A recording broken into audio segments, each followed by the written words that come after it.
Three. Chris, the topic we will be discussing today is how do you convey the world as the GM envisions it to the players?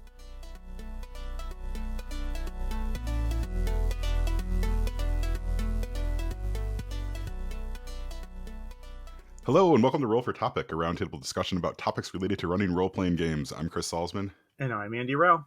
Andy, I rolled the die today on my copy of Kids on Bikes second edition that I just got, and we were just talking beforehand. So this is a Kickstarter that I backed and then completely forgot about for like a year, as it happens. It's seemingly a lot in this household. But it came with like the cover itself has these like pre-distressed looking elements to it, like on all the corners. But it's like, just part of like the visual design. And I was telling you that when I pulled it out of the package, I got really sad. So I was like, oh man, this got all beat up in transit. And like, oh, I'm gonna have to send it back. And I waited so long for this and forgot about it and all that. But it turns out, no, it's just part of the visual design that it kind of looks like a book that has been thrown in a backpack for a while. I think that is a smashing success then from like Yes. a design standpoint. That it made you think it was actually distressed. I know, yeah, it's really good. I mean, and it's like it's so on brand. I feel like, I don't know, there's just so much like clever stuff happening in like book design lately Yeah. in the TTRPG space, and I'm very much here for it. Like everything is just kind of interesting and unique, and it's like sort of not easy to pull off, but it's like it's a lot easier than it probably used to be to do some stuff like this. Do you have a favorite? I agree with you, by the way. Do you have a favorite book design treatment? Oh, that's a really good one. Good question. Here, I'll tell you mine. Yeah. Why don't you go? Yeah, you go ahead. So, even though I feel like we've seen a lot of this stuff in the last 5 years, the one that stands out to me is back in the 90s. White Wolf released a game called Werewolf: The Wild West, which was like a Wild West spinoff of their werewolf game, and it had a bullet hole through the whole.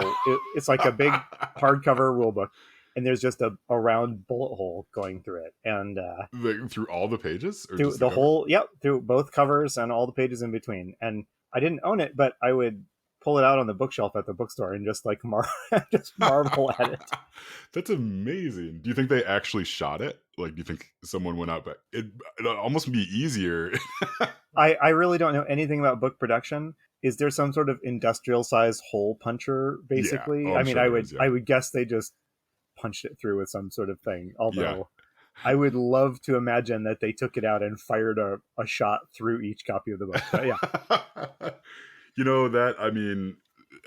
That does make me think that would be a fun thing to sort of plan for your book design, is like some sort of very physical destruction element of it that you can't quite control, right? Like, I mean, I don't know, maybe you're a good shot and you can make the same shot 1,000 times in a row, but this is making me like, if I run a Wild West game, I mean, I don't even own a gun or know how I would find a gun, but it would be really fun to shoot a hole through the rulebook. But I know that I would shoot through whatever the most critical chart is. Yes. Well, I mean, that's one way to decide what rules you're going to use or not, I guess, right? It's like, like, I'm sorry, we can't use the underwater movement rules. Okay, so over to you, though. Have you thought of something? I'm trying to think about the like design. I think like, so there's like the format that the Blades in the Dark book is, and also this Kids on Bikes like book size. Yeah, I find this like format where it's like almost like a normal size book, but a little bit bigger. I really like that. Really like that design, like versus the sort of like the big books that like the D&D style books. I don't even know what size that is. Probably like 8.5 by 11 or so. I'm sure there's a more official name for it, but I find those like really unwieldy, right? So like I'm here for books that are sort of designed to be used, and I think like the Blades book is maybe not the best for that. But anything that can sort of like be designed to lay flat or sort of like be folded over if it needs to be, like almost pamphlets and stuff like that. I really like that. Yeah, I like. Paizo publishes like quote pocket editions of their rule books, which I think is a wonderful idea. They're pretty cheap, and I can't use them because the font size is too small. But it's like, all right, you bought this $60 hardcover. Like, here's the $20 version that you can just like shove in your bag. Yes, and reference at the table. Yeah, there's also I cannot remember. I think there's an Instagram creator that I follow. I think their handle is Rare Materia, something like that, or Rare Material or something along those lines. But they publish a series of like one-page RPGs and one-page games that just look like trifold brochures. right? So Oh there's yeah. really Hmm. gorgeous, really gorgeous, like, art and design and stuff like that. But it's just like in a, like, you can envision going to like a rest stop or something on a road trip and picking up a travel brochure size Yeah. thing. Yeah, and I really like that sort of The layout too. the mothership the mothership like community uses that format a lot for Okay. some of like the third party adventures, like the Yeah. travel brochure type adventure. Yeah. Yeah, there's a lot of cool stuff. The other day, I ordered a couple of Morkborg like community Hmm. community third party published things, and one of them came in like I don't even know what it, I don't know how to describe it, but like instead of the spine being on the side, Hmm. the spine was at the top, so it Oh, was like okay. a flip book Yeah, like type of like a thing, and I legal was pad just almost. Yeah. yeah, like a legal pad. I was like, yeah, this is just kind of fun. Like Yeah. in this case, it's not something that like transforms my use of the product at all, but it's like why not? It's just kind of fun. That does feel like a very Morkborg thing. I feel like that game in particular has sort of like sucked up a lot of the, like, yeah, design interest in the hobby right now. Yes. I mean, for good reason, right? Like that's right. That's sort of like the obvious pull that I should have gone to. Like that Morkborg book is just like, it's a masterclass in like an interesting way to lay out everything. Yes. Yeah, for sure You know, worth flipping through, even if you don't like the subject matter. I'm not a design person at all, but it is interesting. I agree. Morkborg is a remarkably put together book. Like I've never handed it to someone and they weren't like, "Whoa, this Yeah. is like well, this is really cool." So there's a million like third party publishers out there publishing Morkborg stuff, and it's just interesting to watch people playing with the technique, but like struggling to find what made it work so well in the Mm. core book, if that makes sense. Yeah. Yeah, I don't know if I have like a straight answer for that, but like there is, I mean, I think it's like, right, it's such an expression of personality. I think, like, Yeah. both the game itself, right? Like, just the game itself is very much an expression of like the personality and like the style of play that it wants to be. But then the design of the book sort of fits into it so well too. Like you could not, I don't think you could like redo the player's handbook for fifth edition in that style and have it Yeah.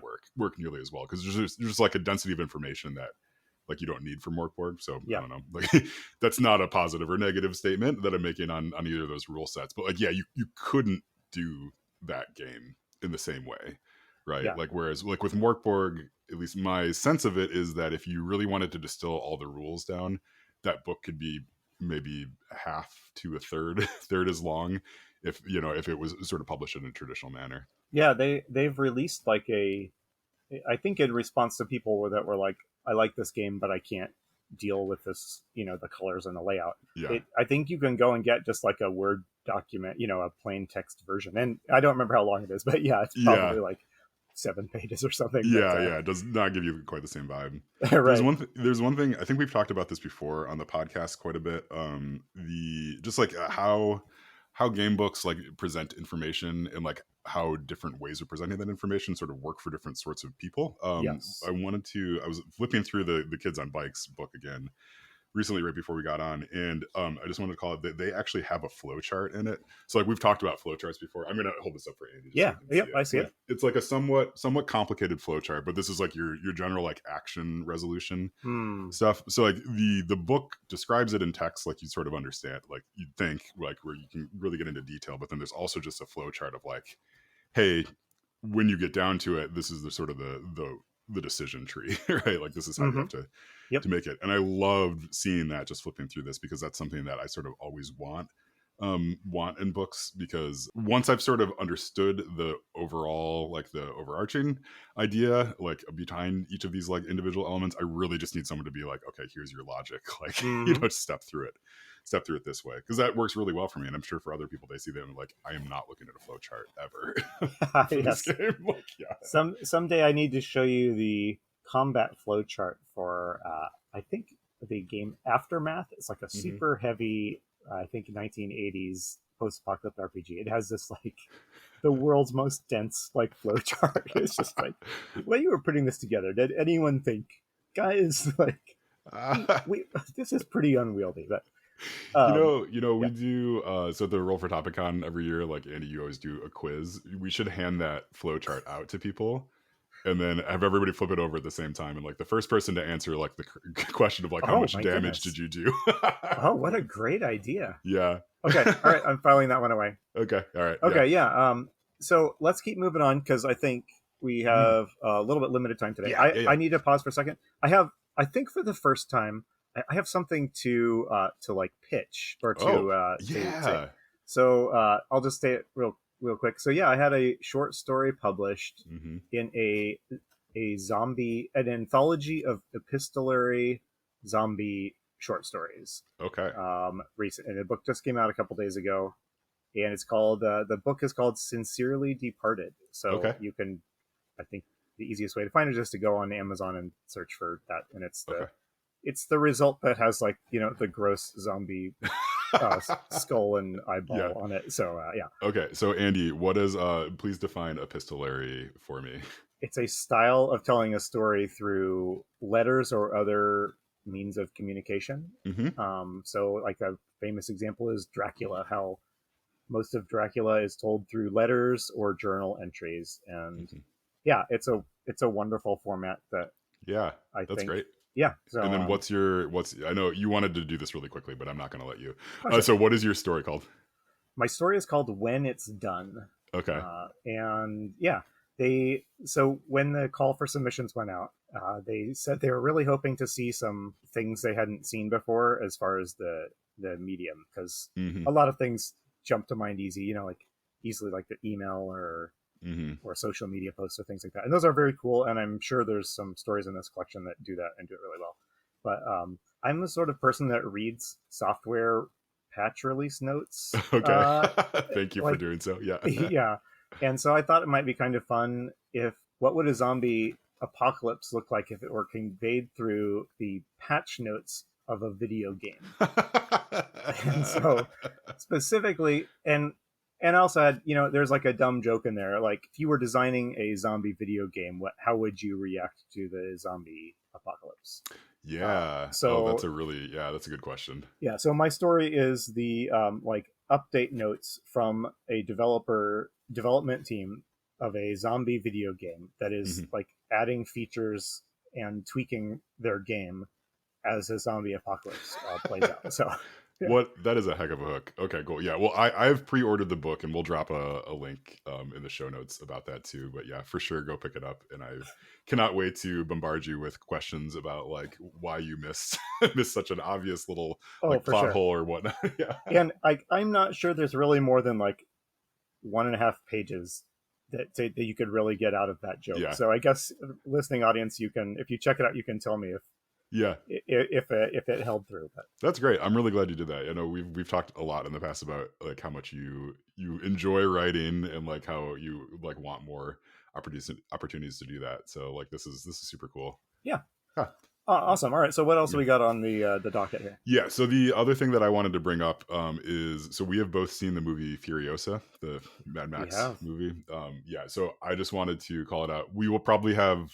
There's one scene in particular I really want to talk about, and so we'll have this is going to be a somewhat spoiler filled discussion of that. So if you really need to, yeah, not have spoilers about Furiosa, I guess skip ahead a little bit. I will tell you that it's not exactly a movie that hinges on a lot of like plot twists necessarily. There's the ending is phenomenal, but Yeah. like yeah, so we won't talk about that. But The big twists are mostly like what kind of car is going to come charging into the yeah, scene next, right? yes, yeah, and as a guy who is not a big fan of cars on mini vectors, I was surprised at how much I was like, yeah, when certain cars showed Yes. up. Like, yeah, it was I was very pumped for various cars in this movie. I've seen it twice Oh, now. you have? Okay, yeah. Yes, because I thought it was fantastic. So yeah, what is the scene you want to talk about? Yeah. So the scene that I want to talk about in particular is, and I don't remember a lot of the details leading up to it, but there's a scene where there is the giant semi that has been made especially for Immortan Joe, Yes. who was also in the other Mad Max movie, Fury Road.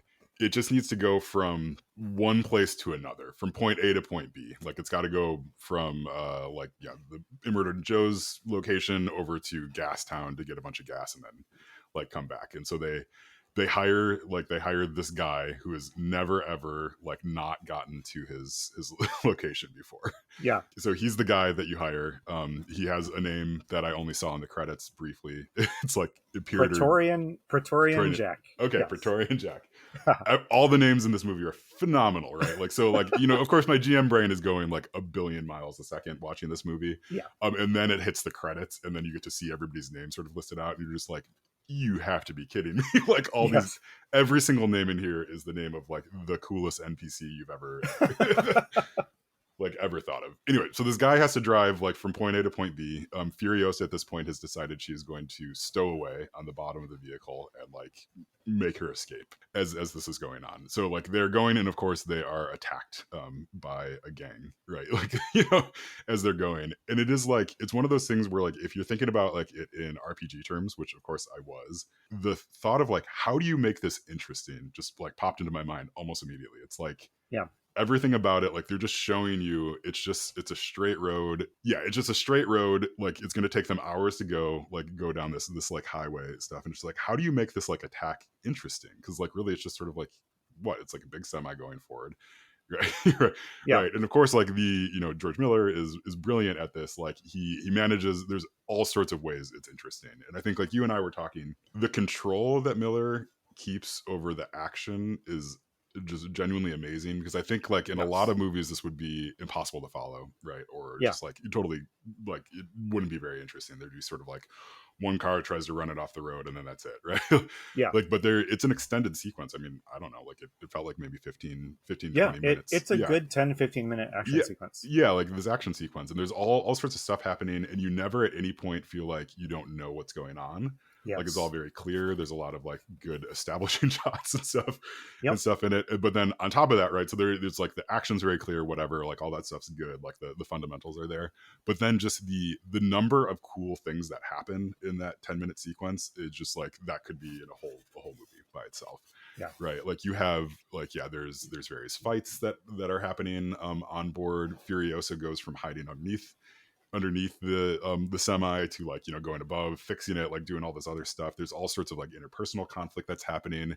At one point towards the end of it, like it's revealed that Furiosa is a woman, and this is the first time that like that people on the semi have noticed that she's a woman and everything. It's just like there's just such a density of like information and action in that scene, and I just wanted to talk about it because like I just was like vibrating with excitement by the Yeah. time it was done. Yeah, so I don't know. So I've talked a little bit about that, and sounds like Yeah. you also like that scene. I'll just follow up on that. I agree with you. I think it was a genius level action sequence, Yeah. and I would say that slightly to a lesser degree, but there's another action sequence with the same war rig a little Mhm. later in the movie that I think is also Yes. genius for many of the same reasons. But in that first scene, like, so you're right, and like what's kind of interesting is the characters in the scene do plenty of like shooting at each other with their Hmm. guns, like the RPG equivalent of just I roll to attack. Yeah. But they do a lot. They're doing a lot of stuff that is not directly making an attack roll. Hmm. And things that happen create complications that Furiosa and has to solve before she can just pull out a gun and shoot him. Yes. So Yeah. someone plants a stick of dynamite to the base of the rig. Hmm. So Furiosa has to deal with that. One of the attacks damaged one of the engines is leaking. Hmm. So she's got to crawl down there and fix that up. Hmm. And the radiator cap blew off and it landed in like some fire and it's like Yeah. super hot. Then someone's got, and I'm not even touching on like kind of the tactical complications that come out of the action sequence. Takes place over a couple of waves, and basically each wave introduces kind of a new kind of bad guy with a Hmm. new special ability. Yeah. And I really don't like, it's just delightful to see. So I really am not going to say what those are, but Yeah. each new wave does something different that is not they have a bigger gun. Yes. It Yeah. introduces like a tactical complication Hmm. that requires Furiosa and the others to like shift how they're dealing with this problem. Hmm. And the solution for fighting off wave one is different than the solution for fighting off wave two, is different than the solution for wave three. And there's a Yeah. lot in there. I think there's a lot in there that could be pulled into your next big set piece RPG Yeah. battle. Yeah, that's a really good point. And like none of the like, I mean, you mentioned like waves. Yeah, it never feels like it's like, oh, like okay, so you've knocked down all the tier one goons. Now we're bringing in the tier two goons, Yeah. or something like that. Like it's like each of them, sort of the gang itself that's doing the attacking. It feels like this is like, oh, these are just sort of like all the different ways that they've figured out how to do this sort of ambush, right? Yes. Like this like train car ambush or whatever. They're trying to deploy all their like their tricks, and like it's just not working because they keep on getting stymied, Yeah. yeah, by this war rig. Like I did want to call out the dynamite scene, like the dynamite sequence in particular, because like I think like this is also an example of like, I mean, you think about like why do we play role playing games and stuff like that. Like I think it's for me the answer is often to be surprised in some way, both with the things that you come up with and the things that your players come up with, and like just sort of like what gets generated at the table. When that stick of dynamite, it gets kind of placed underneath the war rig, and Furiosa is faced with like, well, I need to do something about that, or the whole thing blows up and I die, and everybody dies and stuff like that. So she crawls over there and she does the thing that I did not think she would do, which is pull it off and throw it back at them, right? Oh yeah, I Yeah, expected that yeah, too. like Yep. everybody's just like, yeah, that's your kind of your expectation is like, oh, I can see this thing, I'm going to take it and just throw it back at them, like that you can't do that. Instead, she snips off the wick to stop it from going, and then now she has like this new item, right? She Yes. has this new this new item that she can then use later on, for something else. And it's just like it's one of those things where I think Miller also knew, like Miller and his team knew that's what you were expecting her to do, in that scene. And like it really subverts sort of your expectation in just like such a delightful way, because like I found myself like gasping when she did that. It's like, oh, of course, why wouldn't you do that? And then Yeah, when it yeah, pays off later, it's an option she has, and when an opportunity comes up later for that to pay off, it's really fun to see it pay off. yeah, it's really fun to see it. Yeah, and it just, I don't know, so it sort of makes me, like you mentioned, complications, like it does make me think a lot about like the complications that we give our players at the table, and like having a variety of things happening, and then just sort of like, well, you got to deal with it, right? Like sort of figure out how to deal with it. It's like that is so fun, because like It, yeah, yeah, you could definitely shoot that sequence in a way where there's nothing really surprising about it, but everything kind of blows up, and like that's super cool, right? But yeah, then there's also this way to do it, which I'm sure took much more effort on their part, but like also like you mentioned, will kind of go down as like one of the action sequences to like to look at and study, or to just enjoy if you're yep. thinking about action sequences. There's one other thing I wanted to mention about the film as a whole that Hmm. got my GM brain churning, and we talk a lot about tone, Hmm. about like the tone setting, establishing a tone for your game at the table, and we've talked about that endlessly. But Furiosa is a good example of a movie that that nails like the tone it wants, Hmm. and like this is a profoundly cartoonish, silly world. Like it's Yes. very very silly. If you were to ask literally any question of like how do they fill in the blank, Yeah. like it makes no sense, right? Yes. Yeah. I mean, Yeah. their economy is like trading bullets for cabbage. I mean, like Yeah. that's the uh, it's all very silly, and yet the story is very serious. The movie knows it's silly, and so it's not sitting there glowering at you, reminding you that this is serious business. Hmm. It knows how silly it is, but the story has real emotional weight to it. Yeah.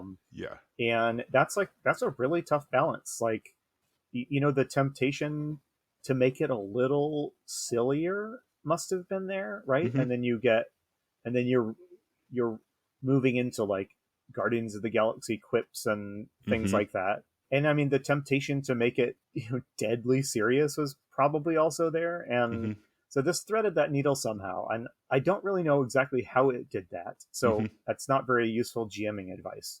But I guess I would say this movie took a silly premise as seriously as it needed to tell a story that like was meaningful to the audience. Yeah, that's a really good point. Yeah, because like I think the all the individual characters sort of taken on their own are deeply silly, but the circumstances are not, right? Like Yeah. in a way.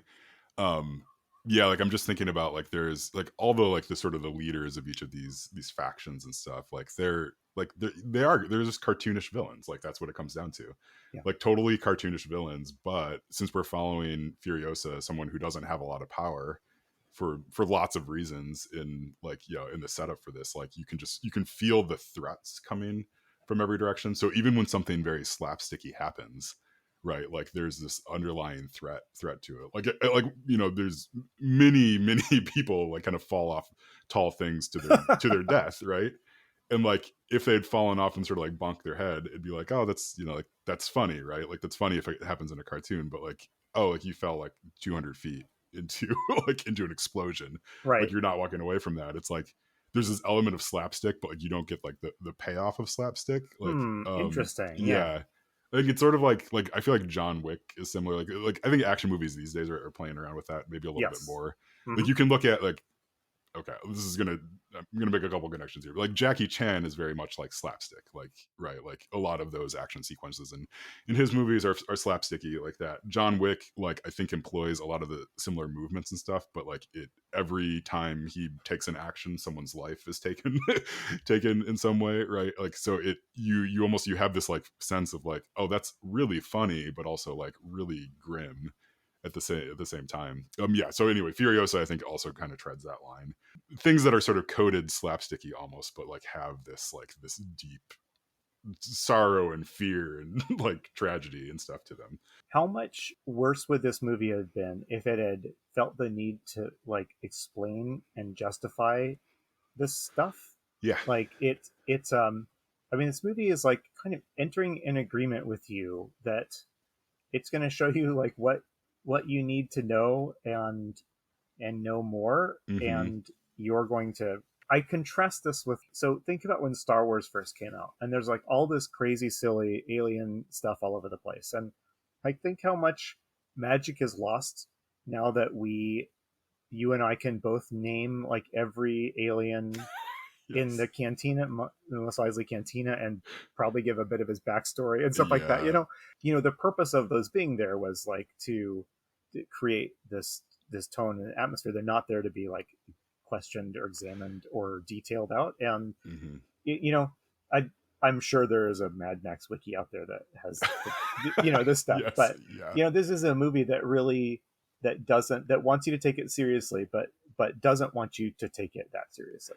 Yep. Yeah. Like you, what is it? Is it Po Nudo is one of the like cantina? Like I feel like yeah, like It could well be, right, yes. like it's like yeah, like you don't need to know anything more about like Admiral Akbar, right? Like, like Right. right, Right. like it's kind of the less you know is better. And I feel like yeah, like with the Mad Max Fury Road, there's a character in that. This is the like the Doof Warrior, like named as the Doof Oh Warrior, yes, who like the guitar guy. yeah, guitar guy, right? Like guitars, flames, and stuff, providing a similar sort of like idea as like the like trumpeteers or whatever in like in old style armies and stuff, like going forward and like yeah, getting people hyped up. It's like you don't need to know anything else about this guy. Right. Yeah. like you don't want to. Like Yes. those details are just like so like it just makes the world so rich, right? And like but like having a backstory to that guy other than like he likes guitar, it's just like I It don't know. somehow Like hurts the richness of the yeah, world, right? yeah, and I don't know why exactly why that is. I think it's just like you kind of want it to be it's just this cool thing that exists, but you don't want to have to think about like I don't know, like did he have to like buy new strings recently? Like, or Right. Right. like how did he learn how to play guitar and stuff? Like why is there still a guitar around when like, you're fighting for like any scrap of like what? Like it's just Right. all this stuff and it's but like I think there's also an element of like but then I don't know, like music is still going to be important even in the apocalypse and stuff like that. Like so like there's reasons why you can understand this character exists. It's not just something that's like invented out of nothingness and has no bearing or like weight or interest or anything like that in the world. However, you also don't really want to know anything else else about it. Yeah. Like it Totally. really detracts from it in some way. So like I don't know how you take that to the table because I think like if you put the Doof Warrior in your D&D game, your players are going to have nothing but questions about the Doof Warrior, Yeah. right? Hmm. Like, yeah, or any of the sort of like the named but like quickly departed goons in like in Furiosa and stuff. But it's just like, yeah, but like all those things are just so tantalizing too. Like you want to know more and you don't want to know more, and like yeah, the Hmm. knowing exhausts the interest, and like yeah, I don't know. So Yeah. it's good stuff. Absolutely. Is this? We can move on, but Yeah. I just need to check. Is this your way of easing us into your 75-page backstory of the Dufourier, Yes, yeah. starting with his tragic past. Yes, yeah. Okay. He was raised by a guitar. Yeah. See, that sounds about right for this You setting know, somehow. honestly, Like, yeah, yeah. it does. Yeah, I mean, yeah, like his only parents were his guitar and the fire that kept him warm at night. Right. Okay, so hey, should we move on Yeah, to our topic here? yeah. Let's do that. Otherwise, we'll keep talking about Furiosa. All right, and So let me just reread that. yeah. So, the question is, how do you convey the world as envisioned by the GM Hmm. to the players? Okay, so this actually does fit pretty well, I think, to what we were just talking about. Yeah, so tell me a But little bit about this. I don't remember where this question came from. So, how do you read this yeah, question? I So, don't know. I think we probably added this one a while ago. I guess I sort of think about this question in terms of like you as the GM probably have more answers to like what the world is than the players are asking necessarily. So there is can be a tendency to sort of stop every once in a while and be like, okay, here's a bunch of new information for yeah. you, right? Like you this is all the information that you need to know. Um, but like that ends up not being super fun, I think, Mm-hmm. to players. Just because it's like, it's not very like action oriented if you're just having to learn like a bunch of history about something or whatever. Imagine if Miller was running a Furiosa RPG or something like that. Like, like he wouldn't start with like he doesn't start those like his movies, and he wouldn't start those movies with like a giant lore dump of like, yeah, here's the 300 pages of backstory, right, that you need Right. to Yep. know to get at this. So like when I'm thinking about this question, that's really sort of what I'm focused on is like, okay, like if like, I don't know, we were talking in the Discord about like, like what's the local fruit variety, right? I think you had Mm-hmm. mentioned this, like in your world, like what's the fruit that everybody eats, right? Like, is there a way to convey that to the players that isn't just like oh, and by the way, you need to know that also there's this fruit that everybody eats? Like, like what are the ways that you would convey that to your players outside of just like, yeah, the like block text lore dump. Yes. Hmm. Yes, and that's a tricky one. The traditional the traditional approach is here's the setting Bible. Hmm. If you Yeah. want to play in the Forgotten Realms, read this book that explains everything you need to know about the Forgotten Realms or whatever, right? In my kind of like ideal scenario, is the GM knows most of this stuff Hmm. or has the info he or she needs to come up with it on the fly, Mm-hmm. and they present it when the players ask a question or interact with that piece of the setting. So when the player asks like what is there to eat in this town, then you Mm. bust out, well, that the local fruit is this and blah blah blah. Yeah. But you don't describe that to the players like until they really ask to engage with Yeah. it. I Yeah. mean, unless I guess it's like crucially important that they Yes. know that this is Fruit Town, right? Yeah. Do you like, okay, so like let's maybe dig into that a little bit, right? So I think there's okay, so in the fruit example, right? Like you could I think there's, like one end of the spectrum is, hey, like what you need to know about Fruit Town. Fruit Town is like this fruit is really important to them, like right, like so you just sort of state that up front. I think the other end of the spectrum is like never telling them the name of the thing until they like ask an NPC in, in Hmm. character. Yeah. Right? Like so I think there's like a lot of sort of different ways to approach that. It's like what you were mentioning, like if someone says like, hey, what's there to eat in this town? You could tell them at that point, or you could say like, oh, well, there are these restaurants or like these markets you can go to, or like, I don't know, like, or you could say like, you can't ask me, you need to go and ask an NPC, NPC that. I guess, yeah. What do you tend to do then? So it sounds like you might like, wait for them to ask generally, and then you might say sort of like out of character as the GM sort of delivering information. Would you ever try to do that like in the voice of an NPC or like? Yeah, I mean, I'm more likely to deliver that information in the voice of the GM. Like, Mm-hmm. okay, now you've asked about the fruit. So, like, here's what you need to know about the fruit here. Yeah. You Okay.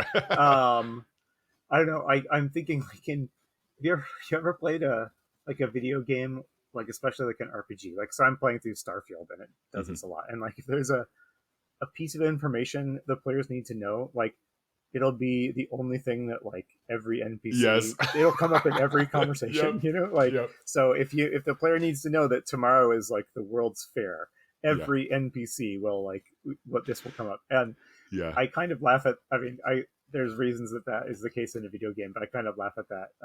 Yeah. It's all that to say, no, I mean just that my personal way I GM, I'm more likely to be like to not try Mhm. and make that come naturally through the voice of a person in the setting, unless it's a real easy thing to do. Yeah, it's tricky. I mean, like, so I'm replaying Secret of Evermore. It's a Super Nintendo Oh, role awesome! playing Yes. game right now. It's really good, but I mean, it's the exact same thing, right? Like right? Like every sort of next thing you need to do is definitely being conveyed by everybody you talk to, or they say like, oh, you should go ask go ask our village leader, like Right, right. yeah, what's going on. Right, and I think there's some cause for that in like a tabletop game, right? Like where you might have that sort of start happening, especially if there's like a plot point that people are really missing. I don't think there's necessarily anything wrong with that, because if it is an important thing in your world, most likely everybody's going to be talking about it. Like, yeah, if there's a giant fair happening in the town, probably everybody's going to be aware of it. Maybe they're complaining about it, right? Like I think about like where I live in Ann Arbor, we have a like there's an art fair every summer, and when it gets around that time, every conversation is like, are you going? Are you not going? How annoying is it going to be to drive around there, right? Like like oh your partner was almost like a vendor. You're like you're just like you talk about it, right? Like so I think it's okay for that stuff to sort of come up in conversations. Yeah, with everybody that they're talking to. But I think I'm trying to think like as a player, like what's the interesting way, like what are the interesting ways to get that information, right? I think like there is I think for me, like as a player, sometimes like I don't want to be told like, yeah, I don't want the Lord on. I think I like the stumbling on feeling that can come with like, oh, like we asked about what there's to eat, and like, oh, there was an answer to that. Like there's a really cool thing that we didn't know about that's important. So I think like if you're thinking about like how to convey the world and like why you should do it this way, I think there's just a certain amount of delight. I think the player is feeling like they are clever because they asked about something and got a good answer that has something to do with like the world and the story that they're in. There is a struggle in settings that are pretty history heavy to convey that history without requiring the players to just read something or have somebody tell them a tedious, big long chunk of block text, read aloud text. And you were asking like, when does this become interesting to the players? And I think if you think about the pieces of the setting that the players interact with, so the players will interact with the weapons of the setting, right? Mm-hmm. So they will wield them, they will own them, they will shop for them. What can you add to the weapons of the setting that is reflective of the setting and Mm. like that expresses some of the uniqueness of the setting? So whatever, maybe every sword is every sword has like two notches in it to honor, Uh, Grogar notched sword, of course, yes. and no one has to read a paragraph about that, but it makes the setting feel a little bit more interesting and unique, I think, Mm-hmm. and it lets you sneak a little bit more of your setting into in a way that doesn't detract from anything. It's just one extra sentence in Yeah, describing the sword, right? yeah, that's a really good point. Yeah, so like if you're in Fruit Town and like if Fruit Town has a special fruit and everybody worships Grogar, the this two notch two notch god, something Right. like that, like right, like I think delivering that information as like, okay, you're approaching Fruit Town and like right, like it's like here's the deities, here's the local like flavor and all that, as like someone in the setting, right? Like if you're playing as the player, like you're the character, like you wouldn't just get that info dump from anybody. That's not how information would be delivered to you at all. And I think like that's not really how information is necessarily delivered to people, like like if you're just walking around in the real world, like so you would pick up things that way. Like that's how you would like that is much more interesting to do, and like very again tantalizing. I think we've used that word before on this, but like yeah, like to see like, oh, like all the swords have two notches in them, like why do they have that? The language of your setting is a pretty significant way to do this. Think about in English the way that we routinely attach the suffix gate to things Hmm. to mean scandal. Yeah. So, whatever gate. Why do we do that? It's because 60 years ago we had this epic scandal, Hmm. Watergate, Yeah. and it was such a big deal that it like introduced new things into our vocabulary that people use today without even people who couldn't tell you what Watergate was about will Mm-hmm. talk about whatever gate on Twitter, right? Yeah. As a GM, you cannot exhaustively come up with like a whole vocabulary of your setting, Mm-hmm. but it doesn't take too many of those little things Mm-hmm. to throw in and provide some flavor. Yeah, I it really think doesn't. about the Planescape setting in D&D uses Victorian slang, Yeah. so really doesn't really have any much effect on the game, except that people will call you a Burke instead of because Yeah. that's what you called if you were a street urchin or whatever Yeah. in London in 1850. But that little bit of work, Planescape going, yeah, here's like 5 Victorian words that are used instead of modern English words. Mm-hmm. It's like a really small thing. It's like that's like 40% of the flavor of the whole Mm-hmm. Planescape setting came out of that. Yeah. It's a super good point. Yeah, I think about the game that we played once, Dialect, I think that was the name of it. Like, right, we were sort of inventing language too. Like, I mean, all told, we came up with maybe 5 to 10 new words or so, but like that is enough to sort of like provide a lot of lore and setting and stuff too. Yeah, so that's a really good point. I mean, I like that. I mean, you can even think about like, I don't know, like Battlestar Galactica has a few things like that too. Like, I'm gonna think about other media. Like, yeah, there's just a handful of phrases and derogatory slurs and things like that like, yeah, just really like, I don't know, give you something to reach for when you're not quite sure, like, how do I make this place feel like it's a different place Yeah. than the last one they were at? Like, yeah, by all means, yeah, lean into that a bit. D&D comes with such a strong pre-established set of like assumptions about the world and the types of setting you'll be in. Mm-hmm. In like the 90s, I want to say, as people were really branching out from D&D, you started getting these really really wild settings. Mm-hmm. Like, so I want to say like Talislanta, and Tecumel, Mm-hmm. and others. And like these are really neat settings on paper, but like they're everything about them is unique and weird, Yeah. and it's too much. Mm-hmm. Planescape's small tweak to vocabulary is more effective than trying to teach players about every language in this setting follows these weird, Yeah. is better than trying to like overhaul and overdo like the uniqueness. So like, you really just need like one interesting piece of the town that connects it to your setting or something. Like, it's Fruit Town. This is Mm-hmm. their special fruit. Like, that's all you need. It Mm-hmm. doesn't also need to have like to tie into a million other things of your setting, right? Yeah, yeah, it's it's good stuff. We need to wrap up, but I mean, I'm just thinking about like how like Fruit Town to me already feels really real, like as a Yeah, place, even though we just have a few things about it, and like it also seems a little silly. Like, why would you name something Fruit Town? But then I think about like, I don't know, like in Furiosa, there's a place called like Gas Town, right? At the same time, like that's ridiculous. But then I think about like I used to live nearby a city in Indiana called Gas City. It's like this yes, is just how we yes, name things, right? Like, yes, why wouldn't you call the town that develops this fruit that like is really good? Like, why wouldn't you call it Fruit Town? yeah. Yeah.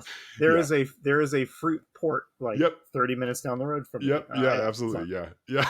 and I think it is what it sounds like. I know. And like, what, you live in Grand Rapids? Like, there are Grand Rapids. Like, yeah. Yes, Yeah. yes. Okay, all right. Well, Okay, let's wrap it up there. I think this is a good conversation. I apologize to those who did not want to hear about Furiosa for 20 or 30 minutes, but that's what you got right now. that's right. Yeah. All right. Well, yeah. Well, we have been Roll for Topic. We're part of Roll for It Media, the Roll for It Media podcasting network. Our sister show, The Splat Book, with John Corey and Kyle Latino, is wonderful. You can find them at thesplatbook.com. I've not listened to their latest episode, but they had Evan Torner on, and I believe Matt Wilson as a guest to talk about some like D&D history, which I'm looking forward to listening to. I love Splatbook. I also really love the times where the show kind of gets hijacked by guests to talk about like other history related stuff. There's just so many like interesting, fascinating, smart people in the community that get to go on there every once in a while, just sort of go off on their on their thing, Yeah, on their thing. So it's good. Yeah, go find them and listen to them. They are wonderful. I just played. I just played in a game of Kyle's project Starboard, Oh yeah, how'd and that I go? think it was a total blast, Okay. and I think that will be getting released sometime in the next Okay, few weeks. cool. So Yeah, that's yeah, really good. Yeah. Okay. All right. Well, that does it for us. I have been Chris Salzman. I have been Andy Rao. And remember, if your players are having fun, you're a great GM.